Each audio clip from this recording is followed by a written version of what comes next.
You're very welcome back to the Football Show. Delighted to say we've been joined now in studio by Chris Kamara. Hey! Looking forward to the new season, Cammy. We're only a couple of days away now. Amazing, I just can't wait. I mean, because of what happened with the World Cup with England, and everyone's fallen back in love with football again. Not everyone in Ireland, of course, but certainly everyone in England. And I think it's reflected on the attendances in the Championship so far to date. That everyone now desperate to see their football. It does help. It helps the nation massively when England do well in a World Cup. And the feel-good factor has carried on. Yeah, I mean, it's been a very short turnaround to the Premier League season. The World Cup only feels like it was a few days ago. You're not wrong. I can imagine if you're a player as well, and you're coming back now, and all of a sudden you're starting to this intensity of Premier League games, Champions League games, Europa League games, whatever, back to back. We know how intense it is, and you've probably only had 3 weeks holiday. The lads who were in the final, Manchester City had more players than anyone else involved in the World Cup teams, and how are they going to start? Pep Guardiola is always philosophical about making sure that players have got more rest than what normal players would have, because everyone thinks that they train at an intensity. They don't. Man City get more rest. Their players get 2-3 days off a week for massages and to make sure that they're fit enough to perform and play the high intensity game that is required. So knowing him now, he's probably thinking and looking at players and monitoring their fitness and thinking, can I throw them in straight away? Do you think that's a factor maybe for the first few weeks of the Premier League season as well? Because you look at, say, the amount of players in the Premier League, as you mentioned, that were in particularly the semi-finals of the World Cup. Some that got to the final with France as well. Yeah. A lot of those are just back. Some were still on holiday up until this week. There's some really big fixtures in the first couple of weekends. We're looking at Man City, Arsenal, Chelsea on the second weekend as well. Do you think that's going to affect some of the early season form? Possibly. Obviously we'll never know until it actually takes place, and then people will look back at it and managers will say, well, I've got a couple of players who were tired, they worked so hard during the World Cup that they need a rest, they needed long rest in between. So basically we'll see some players will be quite happy to get back, the hardened players whose fitness can go virtually throughout the season now, because players don't do what we did back in the day where you got 6 weeks off in the summer or 8 weeks off in the summer and you didn't do a tap, you just had a few beers, went on holiday, laid in the sun, and then all of a sudden you got to go back and you got to do this massive slog of pre-season training to try and get yourself fit again. Players, that doesn't happen anymore. Players keep themselves ticking over all the time. It's just, whether they've come to a situation where, they need lots of breaks in between. And those breaks probably in pre-season very different to your day as well. I mean, I remember reading when you were at Leeds, you come to Dublin to play Shelburne in a pre-season friendly. You look at the air miles that some of these Premier League clubs have built up over the last few weeks. Some have gone to Asia, like Arsenal. Many of the teams went to America for pre-season as well. It has to be quite tiring right in the eve of the season. I know there's commercial benefits to it, but... Yeah, most of those were quite, spaced out enough. When I looked at some of the teams that they actually played, Manchester United versus Liverpool, it wasn't full strength out in America. So that the big boys who were still on holiday and all that. But that's always going to happen. The big teams get big money offers to go and play in the States, in Dubai, in Australia even. And that's the only worry if we do have a winter break, whether they would still continue to do things like that rather than give the players time off. It's going to be very interesting for the next World Cup in Qatar when it is actually in the winter. And as soon as the teams get knocked out of the World Cup, do they then immediately want their players back, without a break, and throw them back into the Premier League as soon as the World Cup's over? That would be interesting. They've got the luxury of, a month off from the World Cup this time around. In Qatar, it'll be straight back to their clubs. In terms of the World Cup, you were somewhat of a jinx on England because you went to one game. They lose the semi-final. I did, the semi-final. Well, I'm a jinx as an England fan anyway. Me and Jeff Stelling went to the 2002 World Cup in Japan. To be fair, that was a great World Cup. We really enjoyed that. And then I followed England, mostly with Jeff as well, although he didn't come to Brazil and he didn't come to Russia this time around with me. But it's been painful. It's been really painful. And then to watch it this time around and watch England progress in the way that they have under Gareth Southgate was just phenomenal. And I'd sort of like made my wife a promise, because we were in the stadium in Marseille in the Euros when England played Russia, and the Russian fans attacked the England fans in the stadium, and she went, "You're not going to Russia, are you?" And I'd sort of like made a promise. And so I sort of like said to her, well, that was for the group stages, and the knockout stages is different. So she's all right, but she knew that in my lifetime I couldn't be around and be at home if England played in a World Cup final. They didn't make it to a World Cup final, but then I didn't want to be just a glory hunter by going to the final on the Sunday. I wanted to make sure that I went to the semi-final. But if Gareth had his time again, and he had advisors, and hindsight's a wonderful thing, 1-0 up at half-time, you put a man on Modric, you play 10 against 10, and we're in the World Cup final. Gareth didn't get a full cycle going towards this World Cup. He had to step in, obviously, when Big Sam left. Do you reckon he's the man to be around for the next cycle, for the next World Cup, the next Euros coming up? Well, he will be, because of the way he's conducted himself and the way that the results have gone for him, he will be. The massive problem he's got is Brazil will be better next time around. Argentina will be better next time around. West Germany will be better. Sorry, West Germany. Germany will. That's donkeys years ago, isn't it, West Germany? Germany will be better next time around. Holland, who didn't even qualify, will be better. So all these other teams, because when you're an England fan, you're so insular. You think, all right, great, we've got to the semi-final. Don't worry, the next time we're going to improve and we're going to be in the final. But all the other teams are going to get better as well. So, that was the best opportunity I think that we've ever had of getting to a final. And I'm not sure that opportunity will come round again. You mentioned you and Jeff Stelling travelling around, and you did the toughest challenge last year as well. Are you guys extremely close off TV as well? Yeah, we're best mates. Jeff's my best mate in Sky, and we get on so well. And doing the GAA was just something else. It really was.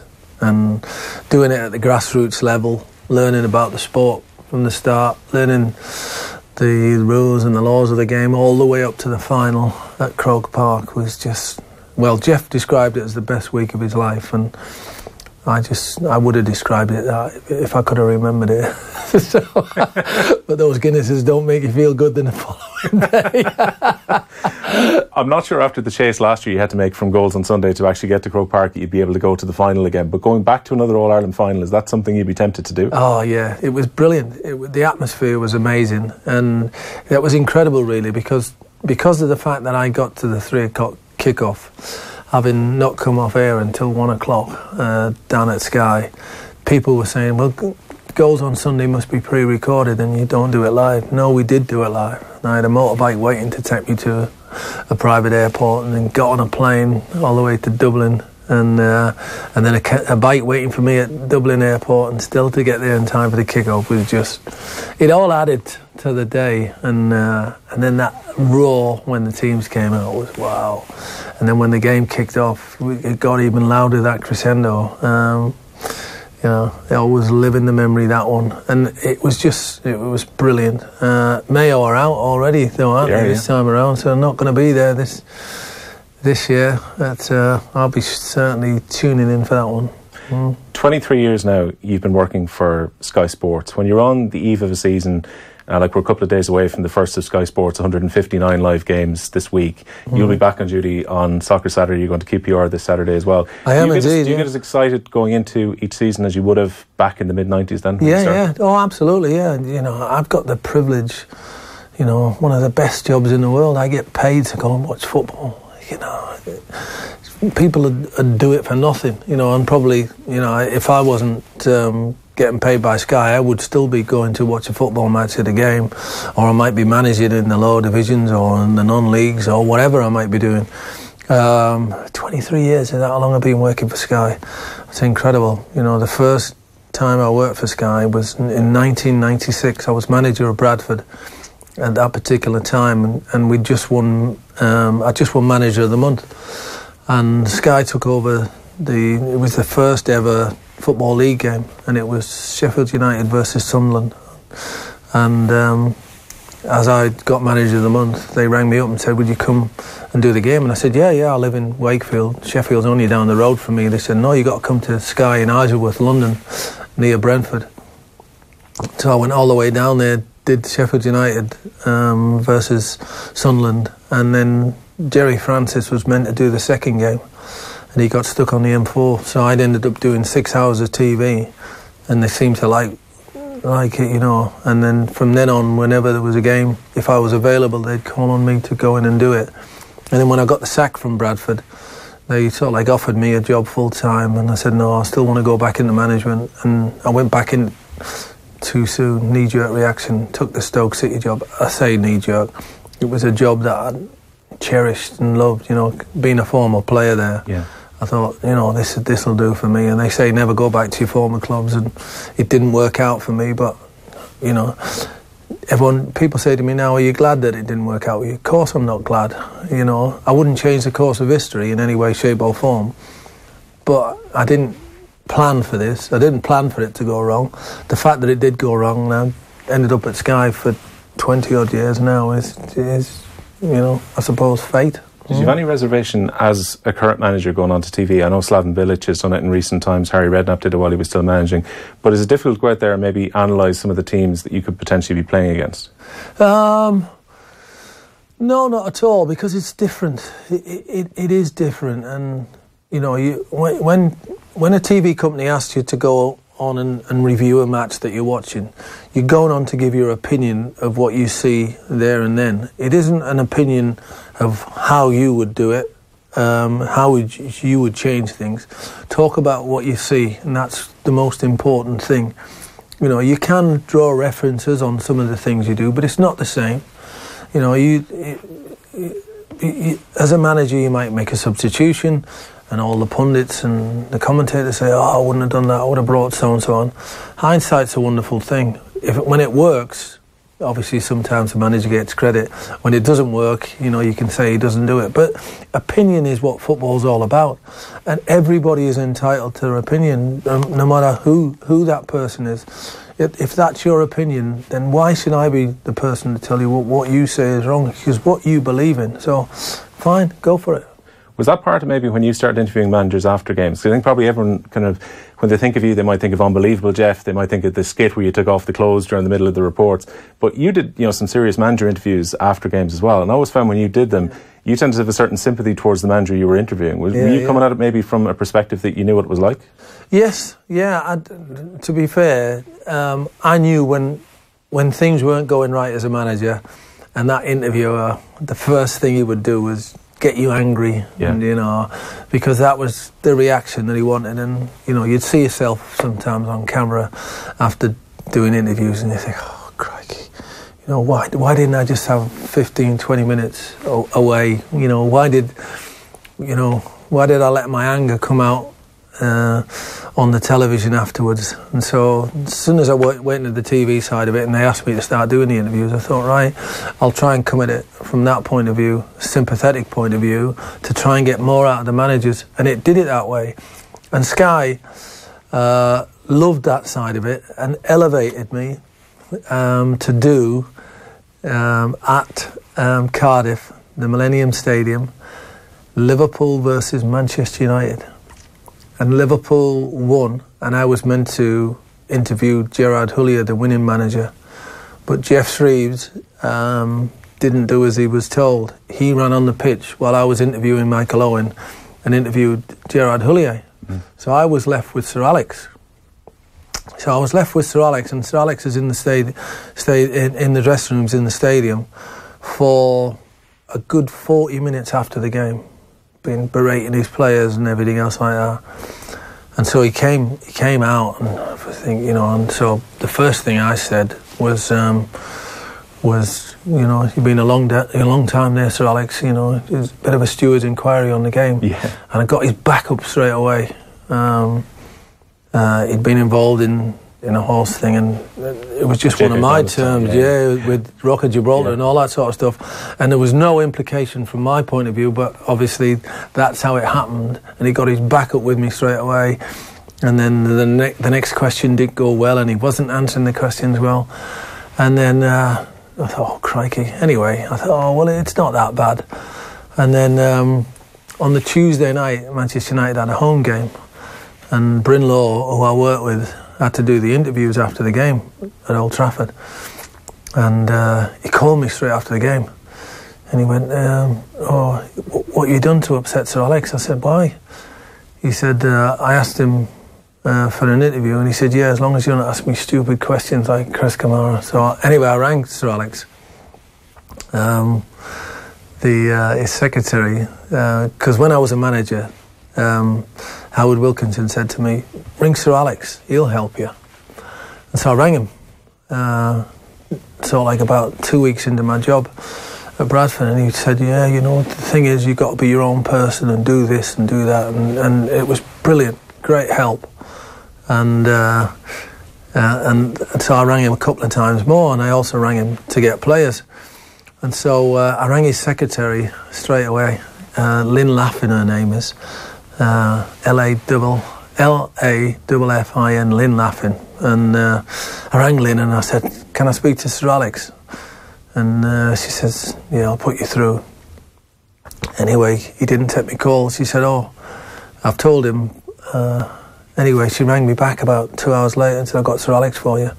Anyway, I said to Sir Alex, you know, look, I'm sorry, you know, and he went, you know, I said I wasn't implying anything at all. And he said, oh, you know, I had a few people say to me, you know, was he trying to make a name for himself? And I said, no, far from it. You know, all the interviews I've ever been doing are not like that at all. And so he said, okay, I'll give you one more chance. Well, thank you, Sir Alex. Cheers. Good to see he's on the end after his recent health scare. Oh, so good doing it. You know, he's the best manager of my lifetime. It's just amazing, you know. You look at Manchester United since he left, and you know, to do what he did, and how he could evolve and be, you know, and bring on the youngsters that he to see, with that hindsight of what was required to make Manchester United great is just phenomenal. Just before I let you go, because I know everyone hates predictions, but how do you see this season panning out? Man City still the team to beat in the Premier League? It's going to be harder for them. You know, for the last 10 years, it's been hard to defend winning the Premier League back to back. And he's already come out and said the priority this year is the Champions League. So that's going to be harder. Liverpool showed in the Champions League that they're vulnerable if you take them on at their game. Whereas most teams don't. Most teams sit back and try and, you know, soak up the pressure and catch them on the break and that type of stuff. So they've shown there is a way to beat them. It's going to be great. It's going to be great if Salah scores 25 more goals, because he scored 25 more goals than he did in any other season last year. I mean, that is just phenomenal. You know, a progression of a player is probably 10 goals, maybe 15 maximum. But 25 is just phenomenal, and look like a world-class player at the same time. So if he produces those world-class performances, Liverpool won't be far away. Cammy, thanks for joining us on Off the Ball. It's a pleasure. I hope QPR and Sheffield United is a thriller on Saturday. It's the most serious interview I've ever done in my life. Thank you. And best of luck in goals on Sunday, this Sunday as well. Sky Sports Premier League coverage starts this weekend. 159 games, starting off with the game between Manchester United and Leicester, the opening game of the season on this Friday.